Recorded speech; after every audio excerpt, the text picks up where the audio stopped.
জামাতকে গোটা 50 আসনের গ্যারান্টি দেন, দেখবেন যে ওরা পিয়ারের নাম আর জীবনেও মুখে তুলবে না।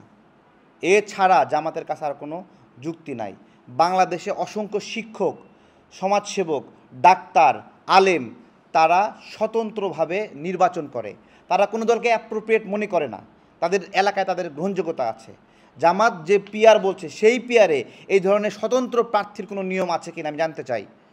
পাশাপাশি পিআর সিস্টেমে 300টা আসনের লিস্ট করবে, তো একটা গ্যারান্টি চাই জামাতের কাছ থেকে যে 1, 2, 3 কী কী লিখবে। 1-এ ডক্টর শফিকুর রহমানের নাম, 2-এ নায়েবে আমির তাহের সাহেবের নাম, 3-এ গোলাম পরোয়ারের নাম, 4-এ মাসুদ সাহেবের নাম, তাই তো? গ্যারান্টি দিতে হবে যে জামাতের 300 নাম্বার প্রার্থী যদি 1 নাম্বার প্রার্থীর চেয়ে বেশি ভোট পায় পিআরের মাধ্যমে, তাহলে 1 নাম্বার সে এমপি হবে না, ওই 300 নাম্বার এমপি হবে। জামাতে এই গ্যারান্টি দিতে পারবে? গণতন্ত্র চায় না, তাহলে যে বেশি ভোট পাবে পিআরের মাধ্যমে তাকে নির্বাচিত করতে হবে। জামাত কী ধরনের পিআর চায় জামাত নিজেই নিশ্চিত না। একটা প্যাচ লাগানোর চেষ্টা করতেছে, বিএনপির কাছ থেকে আসন নেবে, অমুকের। এগুলো তো ফিতনা তৈরি করা।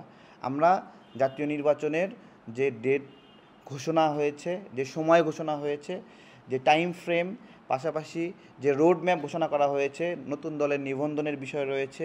আমজনতা দল এখানে নতুন দলের নিবন্ধনের প্রক্রিয়ায় আছে। প্রায় সকল জেলায় নিবন্ধনের তদন্ত শেষ হয়েছে। আমাদের জায়গা থেকে আমরা দেখিয়েছি, আমাদের জন্য দোয়া করবেন যেন আমরা নিবন্ধিত দল হিসেবে, যদিও সরকারকে ধন্যবাদ জানাই, আমরা নিবন্ধিত না হওয়া সত্ত্বেও বাংলাদেশে অন্যান্য নিবন্ধিত দলের সাথে রাষ্ট্রের সকল প্রক্রিয়া আমাদেরকে যুক্ত করছে।